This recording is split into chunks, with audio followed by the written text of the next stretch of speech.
وحادہ فی الصحیح، اور یہ صحیح میں ہے، یعنی یہ جو بات کی ہے کہ آخر میں یا کو لاحق کیا جائے گا، نون کو لاحق کیا جائے گا، تو یہ کون سے اسم میں لاحق کیا جائے گا؟ صحیح میں۔ صحیح کسے کہتے ہیں آپ کو معلوم ہے؟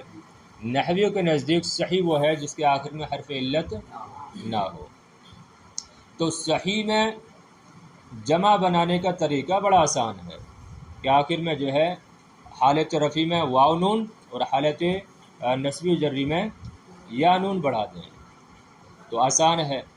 لیکن صحیح کے علاوہ اس میں منقوص ہے، اس میں مقصور ہے، تو اس میں کیسے جمع بنائیں گے؟ اب اس کا طریقہ بتانے دیکھیے۔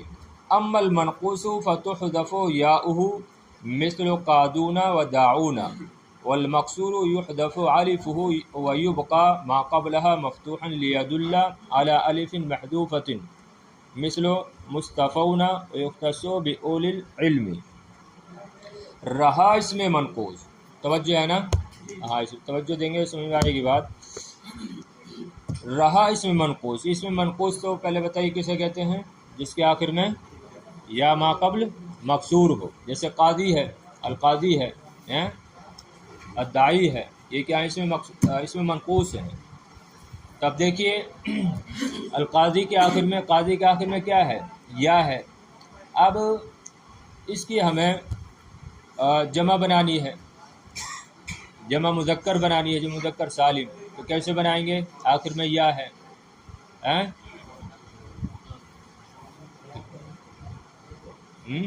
قاضی یونا بنے گی نا؟ قاضی سے کیا بنے گی؟ قاضی یونا۔ اسی طرح داعی سے کیا بنے گی؟ داعی یونا۔ لیکن کیا کریں گے؟ جو یا ہے یا اس کو حذف کر دیں گے، اس یا کو حذف کر دیا جائے گا۔ جب یا کو حذف کر دیں گے تو کیا ہو جائے گا؟ داعونا اور قاضونا، صحیح ہے نا؟ تو وہ اسم جو منقوص ہو اس کی ہمیں جمع مذکر سالم بنانی ہے، تو کیسے بنائیں گے؟ آخر میں واو اور نون بڑھا دیں گے، یا کو گرا دیں گے، صحیح ہے؟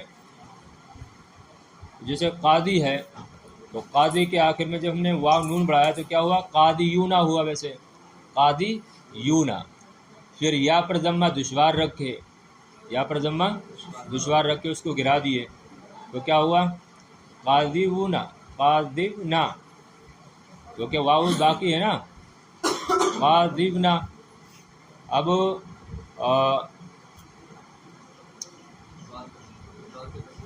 دعات کے کسرے کو واو کی مناسبت سے کیا کیے؟ ضمے سے بدل دیے، تو کیا ہو گیا؟ قادونا۔ سمجھ رہے نا؟ ارے قاضی سے جب ہم قاضی میں جب واو نون لگائے، ابھی یا بھی ہے، تو کیا ہوا؟ قاضی یونا، سمجھ رہے نا؟ قاضی یونا ہوا۔ تو پھر کیا کیے؟ یا پر ضمہ اور کسرہ دشوار ہوتا ہے تو ضمے کو گرا دیے، تو کیا ہوا؟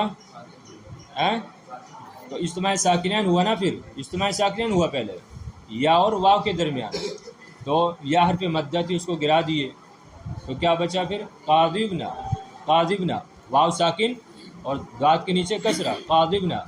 پھر کیا کیے؟ واو اپنے ماقبل کیا چاہتا ہے؟ ضمہ چاہتا ہے، تو داد کا جو کسرہ تھا اس کو ضمے سے بدل دی، کیا ہو گیا؟ قادونا۔ اسی طرح داعی، اس کے آخر میں واو نون جوڑے تو کیا ہوا؟ داعیونا، داعیونا، داعیونا۔ اب یا پر ضمہ دشوار رکھے، کیا کیے؟ اس کو گرا دیے، ٹھیک ہے؟ کبھی اجتماع ساکنین ہوا یا اور واو کے درمیان، تو یا حرف مدہ تھی، اس کو گرا دیے، صحیح ہے؟ تو ابھی کیا ہوا؟ داعیونا، ابھی واو باقی ہے نا اور ساکن ہے، داعیونا۔ اب واو کی مناسبت سے عین کے کسرے کو کس سے بدلے؟ ضمے سے بدل دی، تو کیا ہوا؟ داعونا۔ ارے بات سمجھ نہیں آ رہی کیا؟ آسان تو بات ہے، چلیے۔ ہاں ایسے بھی کہہ سکتے ہیں، لیکن جو تفصیلاً جو تعلیل ہے وہ یہی ہے۔ ہاں وہ اختصار کے ساتھ ایسے کہہ سکتے ہیں کہ سیدھا سادہ یا کے ضمے کو کس کو دے دیے؟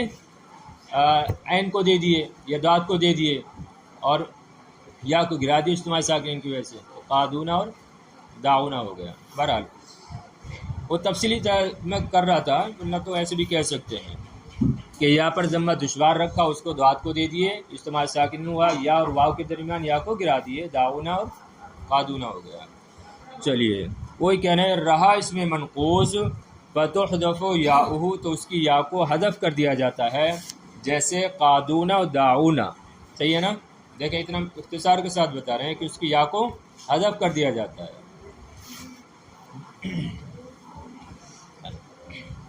والمقصور، اور رہا اس میں مقصور، رہا اس میں مقصور جیسے کہ مصطفیٰ ہے، مصطفیٰ، اب اس میں اس کی جمع مذکر بنانی ہے، سمجھ رہے ہیں؟ مصطفیٰ توجہ ہے، اس کی جمع مذکر بنانی ہے ہم کو، جمع مذکر سالم، تو کیسے بنائیں گے؟ آخر میں الف ہے تو اولا یہ کہ اس الف کو گرا دیں گے، الف کو گرا دیں گے اور واو کو جوڑ دیں گے، مصطفیٰ نہ ہو جائے گا، صحیح ہے؟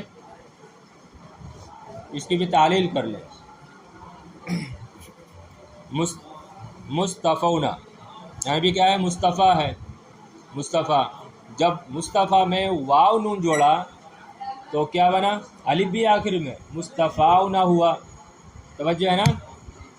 مصطفیٰ میں واو نون جوڑا تو کیا ہوا؟ مصطفیٰ نہ، الف بھی ہے نا، مصطفیٰ نہ، پھر اجتماع ساکنین ہوا الف اور واو کے درمیان، الف اور واو کے درمیان، تو الف کو گرا دیے تو کیا بچا؟ پھر مصطفیٰ نہ بچا۔ اب آپ یہ کہیں گے کہ واو اپنے ماقبل ضمہ چاہتا ہے تو مصطفیٰ کیوں نہیں پڑھتے؟ تو اس کا جواب یہ ہوگا کہ فا پر فتحہ ہی پڑھیں گے تاکہ دلالت کرے کہ یہاں سے الف حذف ہوا ہے، صحیح ہے؟ بات سمجھے نا؟ تو مصطفیٰ سے ہمیں جمع مذکر سالم بنانا ہے تو کیا بنے گا؟ مصطفیٰ، لیکن اب اجتماع ساکنین ہوا الف اور واو کے درمیان، تو الف کو گرا دیے تو کیا ہوگا؟ مصطفیٰ، صحیح ہے؟ وہی کہہ رہے ہیں اور اس میں مکسور یحذف الفہ، اس کے الف کو حذف کر دیا جاتا ہے، کیوں؟ اجتماع ساکنین کی وجہ سے، وَيُبْقَى مَا قَبْلَهَا مفتوحاً، اور اس کے ماقبل مفتوح، اس کے ماقبل کو مفتوح باقی رکھا جاتا ہے، اس کے ماقبل کو مفتوح باقی رکھا جاتا ہے، کیوں؟ لِيَدُلَّ عَلَى الف، تاکہ وہ فتح دلالت کرے الف کے محذوف ہونے پر، کہ یہاں سے الف محذوف ہے، الف حذف ہو گیا، جیسے مصطفیٰ، جیسے مصطفیٰ، بات سمجھے نا؟ پھر دیکھیے رہا اس میں مقصور، تو اس کے الف کو حذف کر دیا جاتا ہے اور اس کے ماقبل کو مفتوح باقی رکھا جاتا ہے، لیدل، تاکہ وہ دلالت کرے، کون؟ فتح، تاکہ وہ فتح دلالت کرے الف کے محذوف ہونے پر، جیسے مصطفیٰ۔ وَيُخْتَصُّ بِأُولِي الْعِلْمِ، اور یہ خاص ہے علم والوں کے ساتھ، یہ خاص ہے علم والوں کے ساتھ، علم والوں کے ساتھ یعنی ذوی العقول کے ساتھ۔ اولی العلم سے مراد کیا ہے یہاں پر؟ ذوی العقول۔ اولو یہ جمع ہے ذو کی بغیر لفظ، پڑھانا آپ نے، یہ اولو جمع ہے یہ ذو کی بغیر لفظ، تو یہاں پر اولی العلم سے مراد کیا ہے؟ ذوی العقول۔ دیکھیں ایک قاعدہ یاد رکھیں، آپ کون سے لفظ کی جمع مذکر سالم بنا سکتے ہیں؟ توجہ ہے نا؟ یعنی ایک اہم قاعدہ، آپ کون سے لفظ کی جمع مذکر سالم بنا سکتے ہیں اور کس کی نہیں بنا سکتے؟ کس کے آخر میں آپ واو نون یا یا نون جوڑ سکتے ہیں، کس کے آخر میں نہیں جوڑ سکتے؟ تو یہاں پر انہوں نے اشارہ کر دیا کہ یہ جو جمع ہے یعنی جمع مذکر سالم، یہ خاص ہے ذوی العقول کے ساتھ۔ ذوی العقول سمجھتے ہیں نا؟ ذوی العقول تین چیزیں ہیں، یا تین چیزوں کے علاوہ سارے غیر ذوی العقول ہیں، انسان، جنات و فرشتے، یہ ذوی العقول میں آتے ہیں، اس کے علاوہ باقی سب غیر ذوی العقول میں۔ تو کہہ رہے ہیں یہ جمع مذکر سالم خاص ہے کس کے ساتھ؟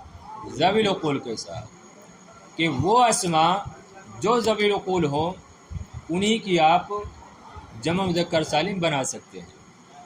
انہوں نے تو خیر ایک شرط بیان کی ہے، اس میں تین شرطیں ہیں، کتنی شرطیں ہیں؟ 3۔ ایک تو یہی ہے کہ وہ اسم ذوی العقول کا ہو، دوسری شرط یہ ہے کہ وہ عالم ہو، اور تیسری شرط یہ ہے کہ وہ مذکر ہو، مؤنث نہ ہو۔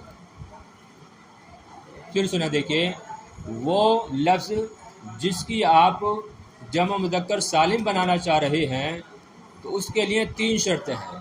پہلی شرط یہ ہے کہ وہ ذوی العقول ہو، دوسری شرط یہ ہے کہ وہ علم ہو، اور تیسری شرط یہ ہے کہ وہ مذکر ہو۔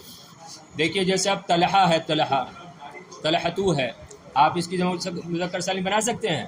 نہیں بنا سکتے۔ کیوں؟ اس لیے کہ مؤنث ہے، طلحہ مؤنث ہے۔ اسی طریقے سے زید ہے، اب زید ہے، اب آپ اس کی بنا سکتے ہیں؟ زید کی بنا سکتے ہیں جمع مذکر سالم؟ بنا سکتے ہیں۔ کیوں؟ اس لیے کہ اس میں تینوں شرطیں پائی جا رہی ہیں، زید ذوی العقول بھی ہے، عالم بھی ہے، اور مذکر بھی ہے۔ آپ پڑھتے ہیں اسی وجہ سے زیدونہ، زیدینہ، حالت رفع میں زیدونہ، حالت نصب جری میں زیدینہ، پڑھتے ہیں کہ نہیں؟ ہاں۔ تو وہ کلمہ، وہ لفظ جس کی آپ جمع مذکر سالم بنانا چاہ رہے ہیں تو اس کے لیے 3 شرطیں درکار ہیں۔ پہلی شرط یہ ہے کہ وہ ذوی العقول کا اسم ہو، دوسری شرط یہ ہے کہ وہ عالم ہو، تیسری شرط یہ ہے کہ وہ مذکر ہو، مؤنث نہ ہو۔